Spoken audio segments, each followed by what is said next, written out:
This tutorial is going to show you how to get started with Google Docs form creation. So the first thing you want to do is open up your Google Docs account, and the best thing to use is Chrome for the browser because Google likes Google and Google Chrome will work best with Google Docs. So once I do here to open up Chrome, I want to just Google GFPS, and that gets us to the Great Falls Public Schools website. In fact, it might just come up like this. Let me just show you how it's really GFPS. Generally comes up like this, and you might see the online resources. You can click there and quickly get to our Google Docs, or go ahead and click on Great Falls Public Schools. You'll find it underneath Staff Bookmarks to Google Drive or Google Docs, or you can go Parents and Students to Online Resources and also find our Google Drive or Google Docs. Now you'll notice that mine cropped up right away. Some people have their personal Google account, and if that pops up, you'll have to sign out, and this will take you to our site. And you'll know that you're logging into our Google Docs because you'll see Great Falls Great Schools. So be sure you're logged out of any personal account and log in here with your username and password. For students, that's ID number, and teacher, it's their first name underscore last name, same password that you use for your computer.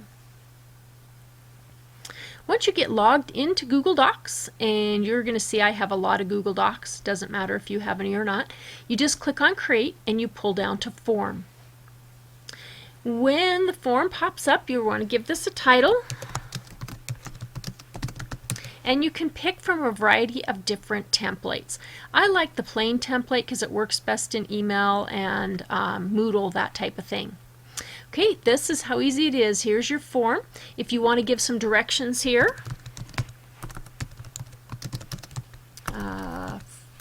for using this form, and explain whatever the form's for or whatever. And you'll notice the first question is already here. And so I can type in my question. And you can pull down to what kind of a question you want. This is text. I want them to type their name. And I can require this question and click Done.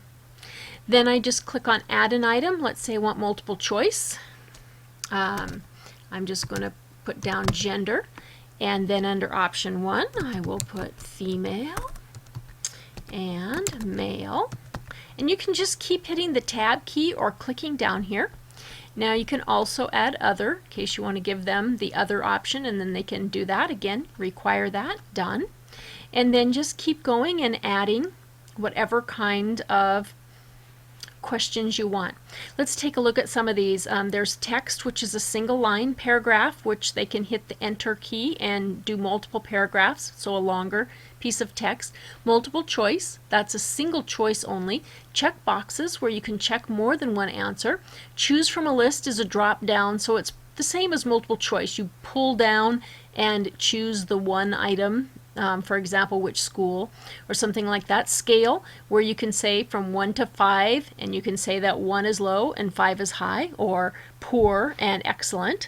A grid, where you can rank numerous different items on a scale. So down the rows you might have the presenter's knowledge, the presenter's preparedness, and overall satisfaction, and then the scale would be across the columns 1 through 5 and can rank all 3 of those. Date, time, you can insert section headers in case you want a big header in different directions on different sections. You can create different pages, which is really nice if you have a long survey, because if people don't click submit and go to another page, their information won't be saved. So if you have a 50-page survey, and people get halfway through it and the internet goes down, or they accidentally refresh their page or something, they lose everything. Whereas if you had page breaks in there and they click submit every once in a while, it would only lose the page they're on and everything else would have been submitted. You can add an image and a video that you can have people look at an image and then answer questions on, or watch a video first and then answer questions. So those are the different types of things that you can add. So I'm going to add a scale right now.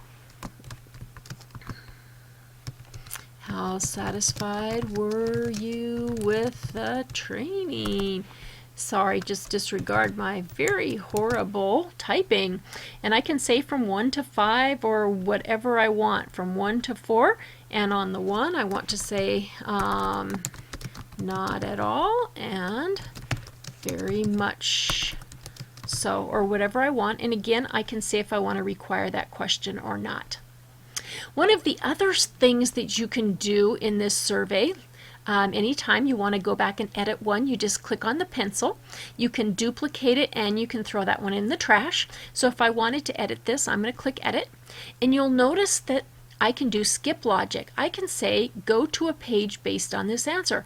So for example, if this people who answered female, you want to ask different questions, you can say, okay, if they're female, go to page 5. Of course, I'd have to create page 5.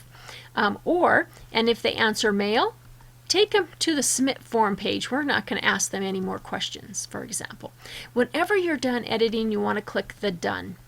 You'll also notice that you get this four-headed arrow when you hover over a question. That means that you can rearrange the questions. You'll want to pay attention to the little blue bar over here on the left, because that's showing you where the question will go if you let go. So I can rearrange these in different orders at any time. When I am done, I want to pay attention down here. Do I want to show a link to submit another response? Like if class upon class upon class, but mostly people don't want their surveys to be taken twice, so you'll probably want to uncheck that. Do you want to publish a link to show the results to the form recipients, so when they're done they can see how other people responded? Of course, that's in real time, so every time they would check that, they would see different results until you end the survey. Or do you want to allow responders to edit their responses after submitting? For example, if they accidentally submitted and said, oh shoot, I think I answered number 2 wrong, you would allow them to click on a link and go back and resubmit. Now I want to call your attention to the top here, because there are some form settings here as well. This top one requires Great Falls Public Schools district login to view this form. Okay, so this keeps it within district and requires people to log in. So not just any yahoo could take the survey or answer the form. It will cause problems if people are logged in with their regular Gmail or Google account, so you'll want to remind them in your email to log out of any personal account and log into the school district account. You can also automatically collect the respondent's username, and then you don't have to ask for names if you don't want. It will be the username. However, if someone takes the survey under somebody else's login, you won't have their name if you don't ask the question. This, of course, makes it not an anonymous survey, and you should probably clearly state that in the directions of your form. You can also show the progress bar. It'll say you are done with pages 2 out of 3, or however many questions are left. So these are some things. If you uncheck this one, it will give you a warning.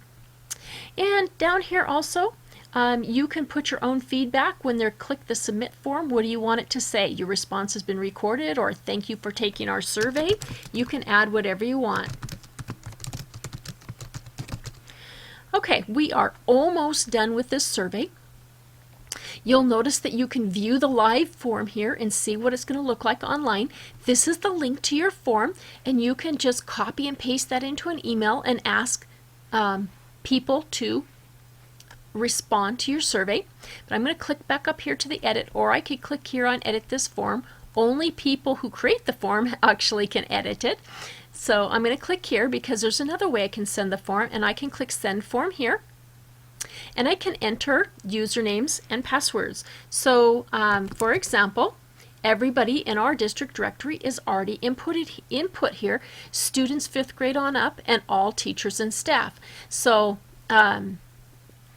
you can just start typing people's names and they'll pop up, and you can click them and get them all here and send.